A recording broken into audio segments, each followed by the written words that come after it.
나 여호와가 말하노라.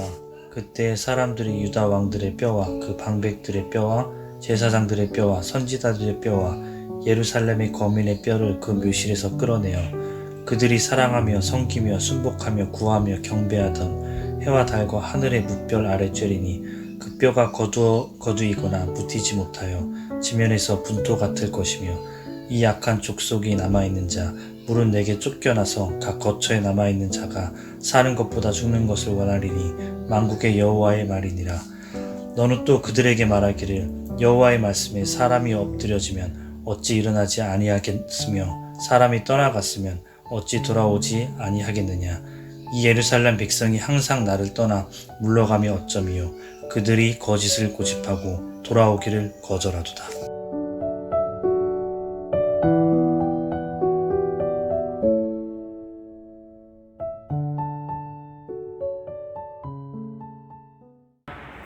네, 감사합니다. 우리 지현 집사님이 읽어주신 말씀으로 해와 달과 별을 사랑한 뼈라는 제목으로 함께 말씀을 나누기를 소망합니다. 신뢰가 무너지는 현장은 언제나 지옥의 풍경을 연출한다고 생각합니다. 저는 가장 무서운 병을 뭐라고 생각하냐면 의처증이나 의부증이라고 생각해 왔습니다.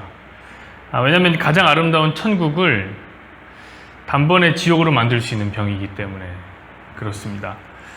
제게는 사랑하는 친구가 하나 있는데요. 진짜 세상에서 가장 부드럽고 온화하다라고 생각되는 아이입니다. 화내는 것을 제가 본 적이 없어요. 이 나이 먹도록 그놈이 화내는 걸 본 적이 없어요. 말도 되게 느릿느릿하게 합니다. 정말 착한 녀석입니다. 착한 녀석이 착해서 그런지 정말 예쁜 여자랑 결혼을 했습니다. 우리 모두 생각했습니다. 권선징악이 진짜구나. 그러면서 착하게 살자. 우리 함께 착하게 살자. 이런 각오도 했습니다. 그 녀석이 얼마나 행복해 보이던지 결혼하겠다고 여자친구를 처음으로 소개해 주려고 온 날 얼굴이 너무 좋아 보였어요. 정말 부럽고 재수없다 이런 생각을 했습니다. 어쨌든 저는 대인배라서 진심으로 축하도 해주고 결혼식에서 제가 축가도 불러줬습니다. 그런데 이 착한 녀석이 결혼을 하고 나서는 지옥을 살더라고요. 의처증에 걸려버린 겁니다. 어리고 예쁜 아내랑 살면 그런 것일까요? 아내를 의심하기 시작한 겁니다. 그래서 어디를 나가면 그때부터 막 불안하기 시작한 거예요.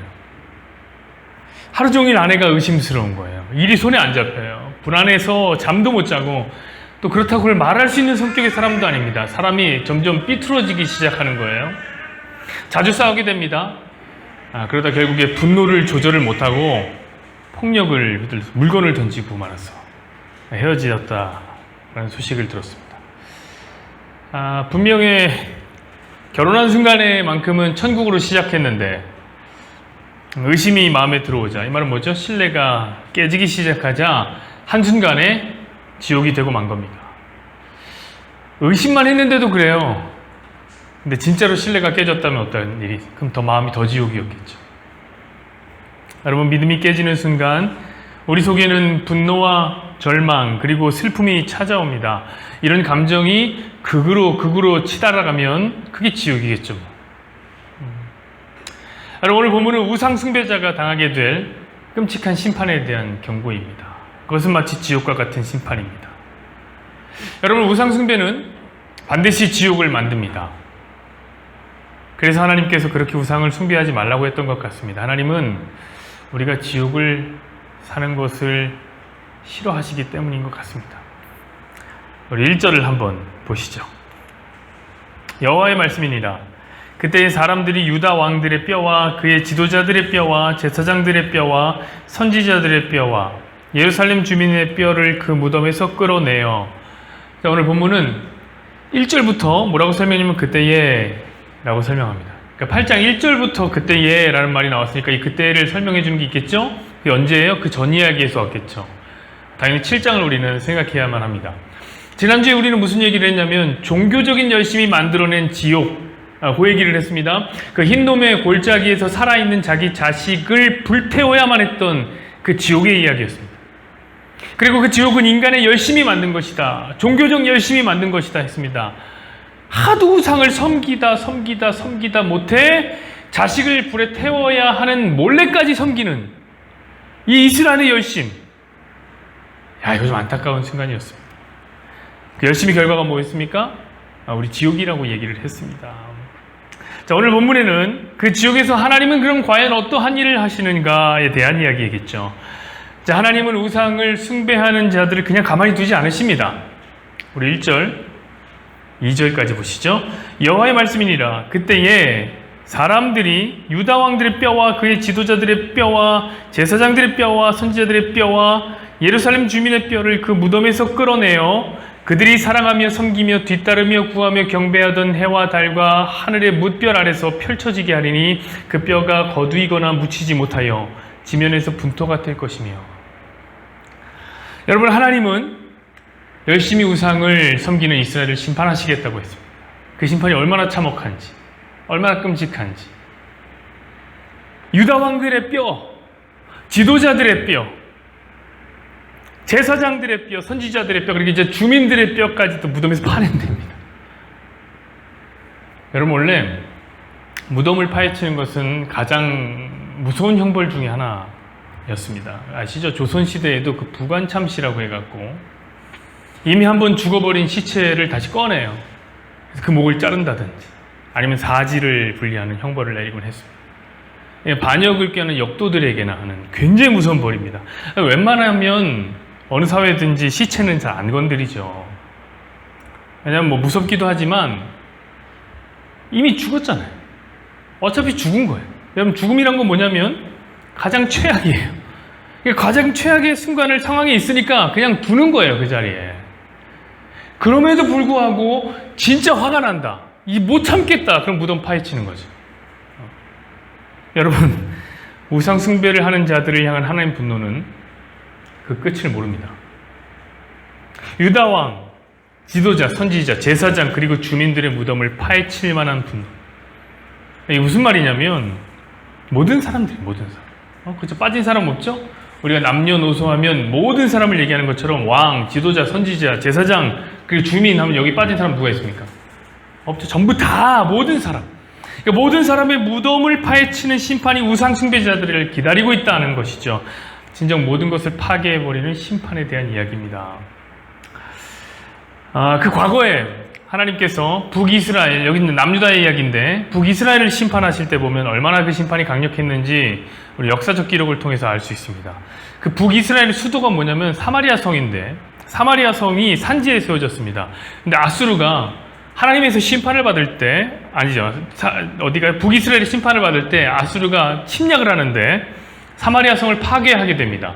그때 사마리아의 성에 돌멩이 하나까지도, 성을 쌓고 있는 돌멩이 하나까지도 다 산 아래로 끌고 내려와서 다 뒤집어 던졌다고 합니다.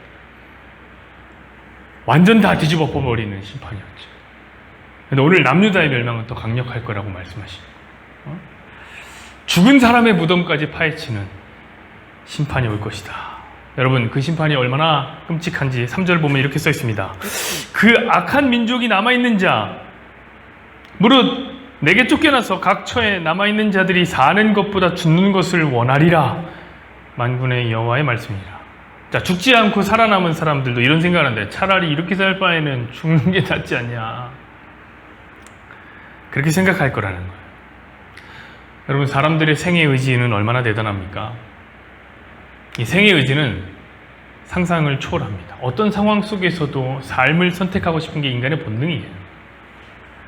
그러나 오늘 하나님의 심판은 얼마나 강력했던지 죄인의 생의 의지까지 모조리 다 꺾어버릴 만큼 강력한 것이었습니다. 차라리 살아있는 자도 죽고 싶다 라고 말하는, 죽어있는 자들은 그 무덤까지 파헤치는 죄를 향한 하나님의 공격인 것입니다. 특별히 우상 숭배를 향한 하나님의 공격입니다. 여러분, 그런데 이 하나님의 공격이 정말 두려운 이유가 있어요. 이 공격이 일어나는 장소를 보면 그게 정말 두렵다는 느낌이 듭니다. 하나님이 어디서 이 심판을 하신다고 설명해 놓으십니까?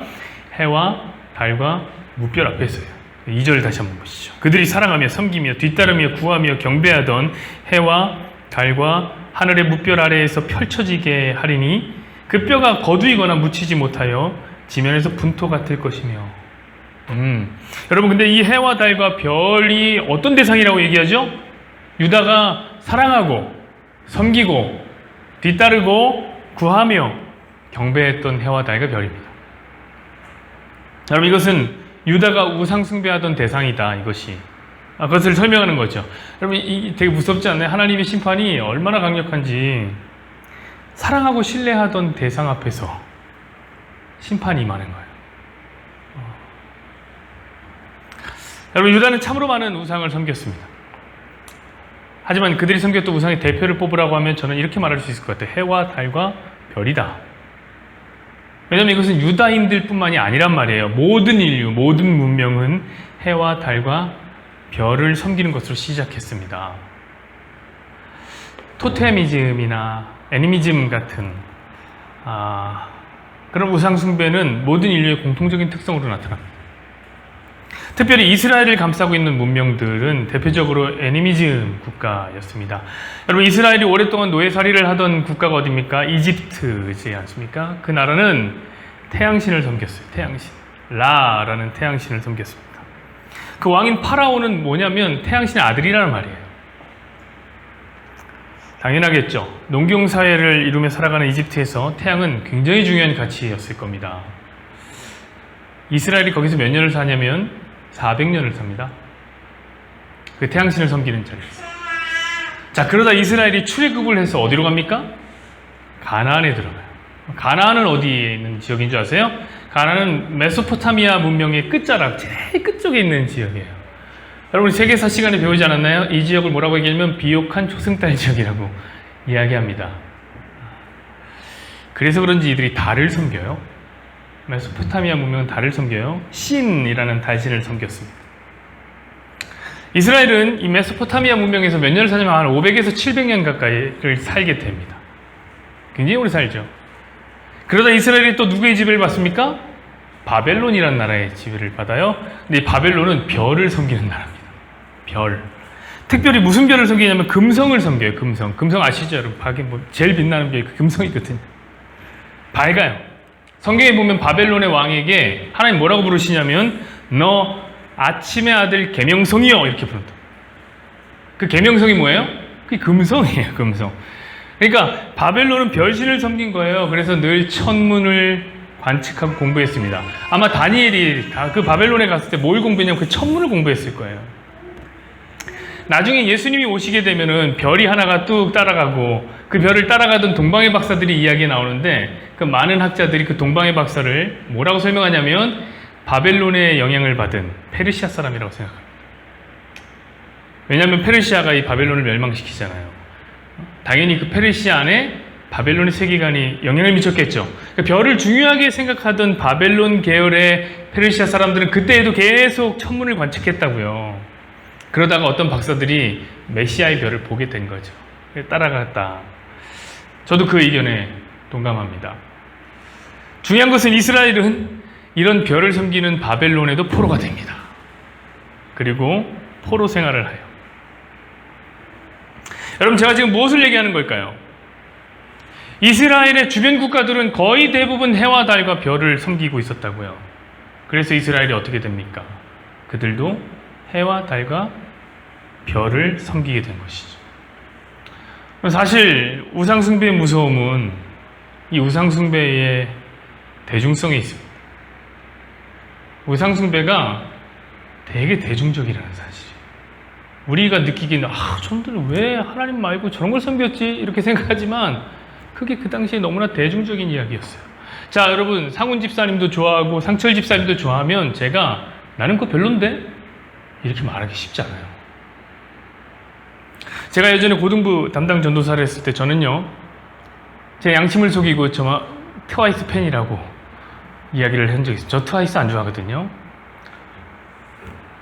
그렇게 얘기할 수밖에 없어요. 왜냐하면 대영이도 좋아하고 진하도 좋아하고, 그 당시 저는 강하게는 확신 가운데 있었는데 여혐이라고 확신하고 있었던 주성이까지 이 트와이스를 좋아한다고 하니까 저도 좋아한다, 나도 좋아한다 이렇게 할 수밖에 없었습니다. 다연을 좋아한다고 얘기했습니다. 사실 저는 이은미 같은 가수를 좋아하거든요. 여러분, 친구 따라 BTS 팬클럽에 가입하는 사람들 얼마나 많아요? 분명히 친구 따라갔는데 자기가 더 좋아서 난리네. 그런 사람 많아요. 여러분, 우상의 대중성은 쉽게 우상을 사랑하게 만듭니다. 그러니까 대중성이 뭐에 연결되는 거예요? 당위성으로 연결되는 거예요. 여러분, 그런데 비단 그런 감정적인 문제만이 우상 숭배와 연관이 되는 것은 결코 아닙니다. 그 우상이 만약에 돈이나 성공과 연결된다면 그때는 더더욱 강력한 대중성을 확보하게 됩니다. 예를 들어 볼게요. 우리 상훈 집사님이 어디 점집에 갑니다. 예입니다. 아, 그럴 수 있는 사람인가요? 점집에 갑니다. 거기서 복비를 내고 점괘를 하나 받았습니다. 그리고 엄청나게 돈을 법니다. 예를 든 겁니다. 자, 그 얘기를 저 몰래 저한테 얘기하면 제가 또 한마디 할까봐 상철 집사님에게 얘기합니다. 근데 상철 집사님은 믿음이 좋아서 반신반의를 하면서 점집에 찾아갑니다. 그리고 엄청나게 돈을 법니다. 자, 두 개의 성공 사례가 생겼습니다. 우상이 만들어지는 순간이에요. 엄청난 믿음이 생깁니다. 자, 그때 그 이야기를 듣고 있었던, 어깨너머로 듣고 있었던 재현 집사님은 어떻게 할까요? 바로 뛰어갑니다. 그런데 재현 집사님까지 엄청난 돈을 법니다. 그럼 저도 갑니다. 아시겠어요? 저도 가요. 여러분, 이게 우상 숭배의 무서움이에요. 다 잘 사는 것 같은 거예요. 이스라엘을 둘러싸고 있는 나라들 보세요. 그들은 태양신 섬기고 달신을 섬기고 별신을 섬깁니다. 근데 겁나 잘 돼요. 엄청난 거대한 국가가 됩니다. 전쟁만 하면 승리합니다. 농사만 지으면 풍년입니다. 화려한 문명을 만들어냅니다. 그럴수록 더욱더 자신을 섬기는 신들을 숭배합니다. 주변 국가들이 그걸 다 보고 있어요. 여러분, 이스라엘이 어떻게 해와 달과 별을 안 섬길 수 있나요? 유일신 신앙을 갖고 있는 이스라엘이지만 왠지 우리가 안 풀리는 이유는 해와 달과 별을 안 섬겨서 그런 것 같아요. 그럼 이번 주에 수정 집사님 만나서 신방을 하면서 차를 타고 가는데 저기 하나님의 교회가 엄청 큰 게 하나 생겼더라고요. 그러면서 이런 얘기를 했던 것 같아요. 건물을 큰 걸 지은 걸 보니까 사람들이 저기는 진짜 많이 오나 보다, 이런 생각을 했어요. 와서 헌금도 많이 하나 보다. 저렇게 어떻게 큰 건물을 지었을까.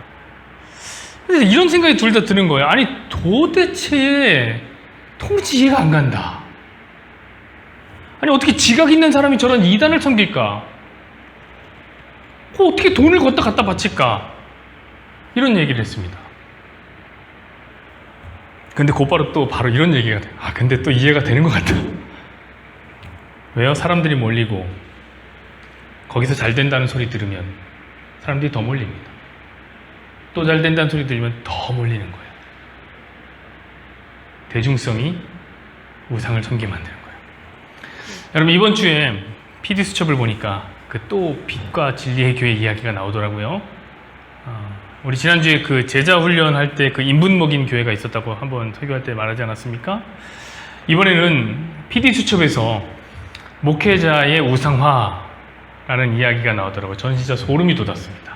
아니, 어떻게 우상화라는 말을 교회가 세상에게 해야지, 세상이 교회에게 하고 있어요.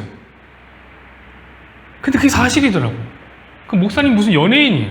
목사님 지나가잖아요. 그럼 사람들이 막 뒤따라가요. 막 따라가요. 소리 지르, 이렇게 소리 질러요. 아줌마 집사님들이요. 거기서 무슨 훈련 차원에서 뭘 하냐면, 목사님 사랑해요, 이걸 외쳐야 돼요. 목사님 사랑해요, 이걸 왜 외쳐야 돼요? 훈련이래. 천국 가면 예수님께 해야 된다고. 목사님께 연습해봐야 된다는 거예요. 정말 미치겠어요. 목사님 앞에서 여자 성도들이 막 그런 얘기를 합니다. 목사님 앞에 턱을 깨고, 목사님 너무 보고 싶었어요. 곁에만 계셔도 너무 좋아요. 이때 목사님 씩 웃어줍니다. 씩 웃어. 망조죠, 망조. 여러분, 이거 우상화 맞잖아요. 여러분, 저한테 그렇게 하실 수 있어요? 응? 그런 표정을 짓지 마세요. 저도 듣고 싶지 않아요. 근데 이게 정상이라고. 저한테 하시겠어요? 저도 듣고 싶지 않아요. 그게 정상이에요, 정상. 그럼 이런 생각이 드십니까? 야, 어떻게든 너무 교인들이 어떻게든 저런 교회에서 저런 짓을 하면서 예수 믿는다고 하고 있는가, 이런 생각이 들어요? 그런데 그게 우상이 갖고 있는 대중성의 위력이에요. 목사님 좋아하고 목사님 가까이 하고 목사님한테 헌금도 드렸더니 야, 김 집사 잘 되더라. 박 장로가 거부가 됐더라. 정권사의 자녀가 축복을 받고 대학을 가더라. 여러분 이런 얘기가 쫙 퍼져나가 보세요. 하지 말라고 그래도 그렇게 하게 됩니다. 어쩌면 여러분들도 그렇게 하실지 모르겠습니다. 여러분 우리가 살아가고 있는 이 시대의 해와 달과 별은 무엇입니까? 저는 단언컨대 돈, 명예, 성공이라고 생각합니다.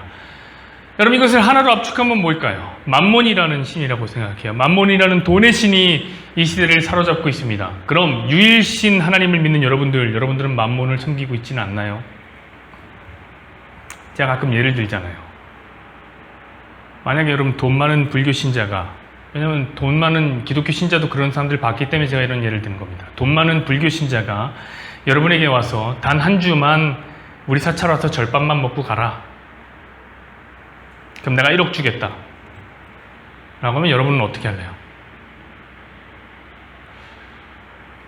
혹시 여러분 중에 물타기를 시도하시는 분이 계십니까? 목사님은 어떻게 하실 건가요? 이렇게 제가 먼저 물어봤지만 저한테 물어보십니까? 저는 솔직하게 대답합니다. 저 1억 필요 없습니다. 1천만 원만 주면 저 한 주 아프다고 하고 돈 벌고 옵니다.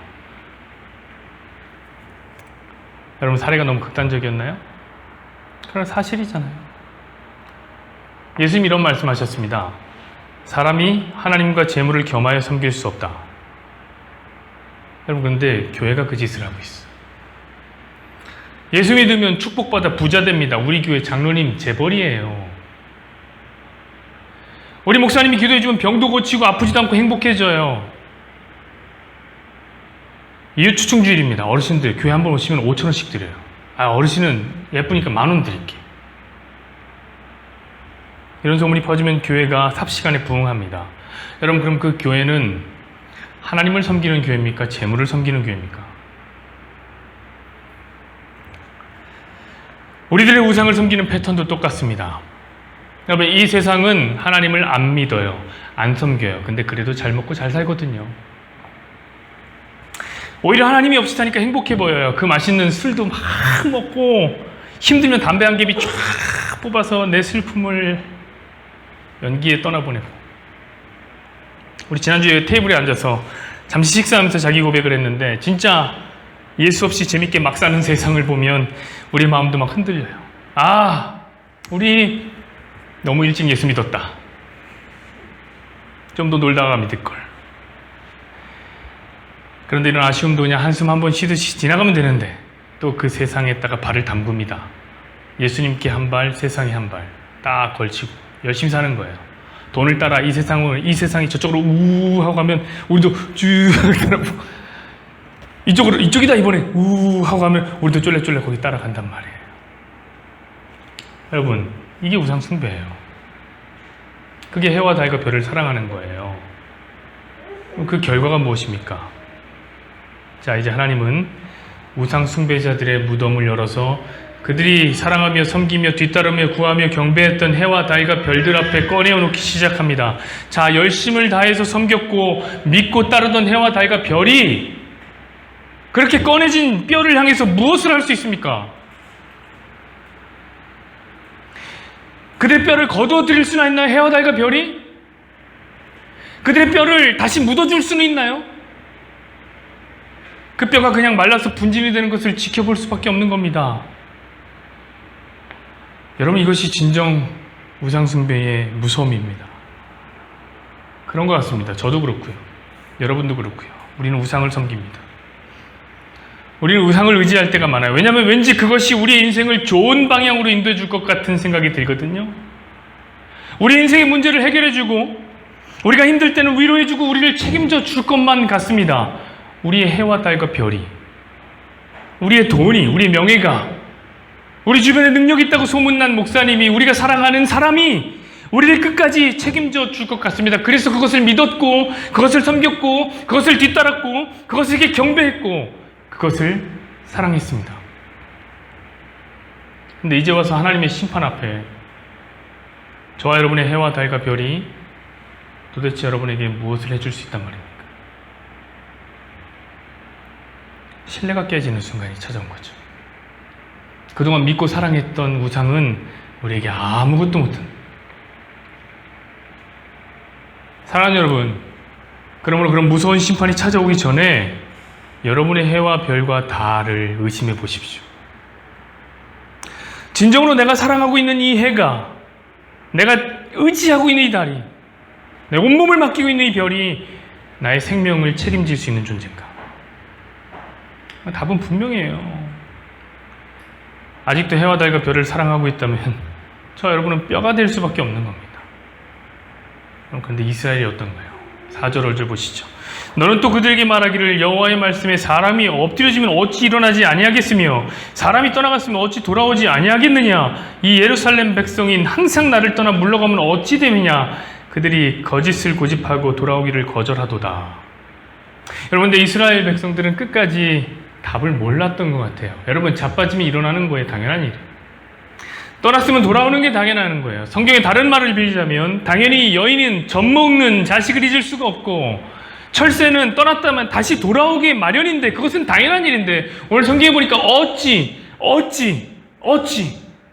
이 말을 계속 반복해요. 그 말은 뭐냐면 하나님이 이게 이해가 안 된다는 거예요. 뼈가 파헤쳐져서 해와 달과 별들 앞에서 분토가 되었으면 하나님께 돌아오는 게 당연한 건데 도대체 어찌 왜 내 백성은 계속 거짓을 고집하고 돌아오기를 거절하는가? 보기 드문 하나님의 한숨소리입니다. 어찌하여? 자, 여러분은 어쩌시렵니까? 말씀 맺겠습니다. 여러분, 하나님의 답답함이 느껴지시지 않습니까? 한번 생각해 보세요. 여러분, 만약에 지금 여러분의 가족 중에 지금도 기복신앙을 따라서 헌금해야 돈 많이 번다고 생각해서 대출받아서 헌금하는 가족이 있다고 생각해 보세요. 그때 신용대출받아서 헌금하네요. 아하. 여러분, 만약에 여러분의 가족 중에 제자훈련을 받는다고 나가서 인분 먹고 와요. 목사님을 존중하다 못해 우상처럼 떠받들고 있는 가족이 있다고 한번 생각해 보세요. 여러분 마음이 어떻겠어요? 와, 이건 답답한데. 아니, 왜 그러지? 어쩌려고 그러지? 그것이 어째서 저주인 줄을 모르는 것인가? 이런 답답함이 밀려옵니다. 근데 하나님이 우리를 보시면 어떨까요? 사랑하는 여러분, 우리 하나님을 답답하게 하지 맙시다. 당연하고 쉬운 일이에요. 조금만 생각해 보면 알아요. 내가 사랑하고 있는 것이 정말 나의 영혼을 끝까지 책임질 수 있는가? 그럼 우리의 우상을 조금 내려놓을 수 있지 않겠습니까? 그럼에도 불구하고 혹시 여전히 해와 달과 별을 잊지 못하겠습니까? 여러분의 사랑하는 우상을 못 버리겠습니까? 그럼 한 가지 제가 대안을 남기면서 말씀 마치려고 합니다. 여러분, 해와 달과 별을 묵상하는 일을 멈추세요. 그러면 못 버리겠으면 멈추세요. 괜히 견물생심이라 그거 생각하느라고 더 마음 커질 수도 있습니다. 만약에 못 버리겠다면 오늘 집으로 돌아가셔서 에스겔 37장, 다시요, 에스겔 37장을 묵상해 보시기를 부탁드리겠습니다. 마른 뼈가 살아나는 이야기를 보십시오. 과연 여러분의 마른 뼈를, 이 말은 뭐냐면 여러분을 죽음에서 생명으로 옮기는 이가 과연 누구인가? 우리는 알 수 있게 될 것입니다. 여러분의 마른 뼈를 살아있는 군대로 만드실 하나님의 말씀인 예수님, 그 말씀 묵상하고 예수님을 보시는 저와 여러분이 되기를 소망하겠습니다.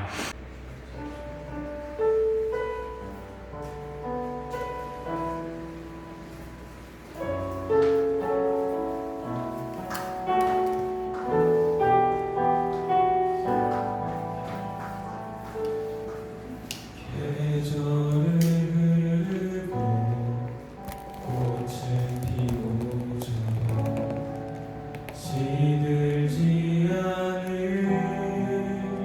생명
자도